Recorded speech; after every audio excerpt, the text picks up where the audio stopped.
সোনামুড়া বক্সনগর সড়ক সংলগ্ন দাউধারানী এলাকার জঙ্গল থেকে অচেতন অবস্থায় উদ্ধার হওয়া যুবকের চিকিৎসাধীন অবস্থায় মৃত্যু হয়েছে। শুক্রবার রাত প্রায় 8:30 নাগাদ তার মৃত্যু হয়। মৃতের নাম তপন মিয়া। তিনি সোনামুড়া থানার করালিয়া মুড়া এলাকার বাসিন্দা। পরিবার ও স্থানীয় সূত্রে জানা গেছে, তিনি দীর্ঘদিন ধরে মানসিক অবসাদে ভুগছিলেন।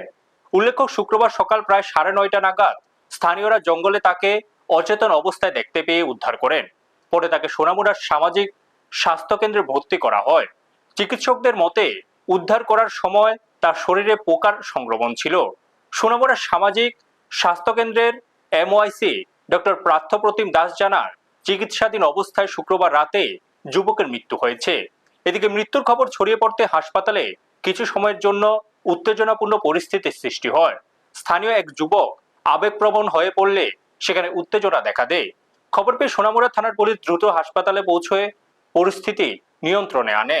ঘটনার প্রকৃত কারণ জানতে পুলিশ প্রয়োজনীয় আইনানুগ প্রক্রিয়া শুরু করেছে বলে জানিয়েছে। ব্যুরো রিপোর্ট, নিউজ তৎকাল 24। এটা অ্যাকচুয়ালি বলার তো কিছু নেই। একজন এসেছিল, সে এখানে এলাকারই ছেলে, সে একটু আবেগপ্রবণ হয়ে গেছে। সকাল থেকে তো দেখিনি কাউকে, তো বিকালে সে এসে বলছে যে ওর বাড়িতে অনেকগুলি বাড়ি আছে, ওর একটা বাড়িতে থাকতো, তো সে যখন মারা গেছে তখন সে খুবই কান্নাকাটি করছিল এবং যতটুকু ওর মনের আবেগে যা যা বলার বলছিল, তো এগুলি তো কিছু বলার নেই। কেউ মারা গেছে আবেগে বলছে। তো সকাল থেকেই তো সে পেশেন্টটা ছিল এখানে, কেউ আসেনি, একটু আগে এসে বলছে যে ওর বাড়িতে ছিল। যাই হোক, ওটার জন্য তো কিছু বলার নেই। ওর নাম কি ছিল? ওর তো জানাশোনা ছেলে, আমাদের পাড়াদের ছেলে, সুমন মিয়া। সুমন মিয়া।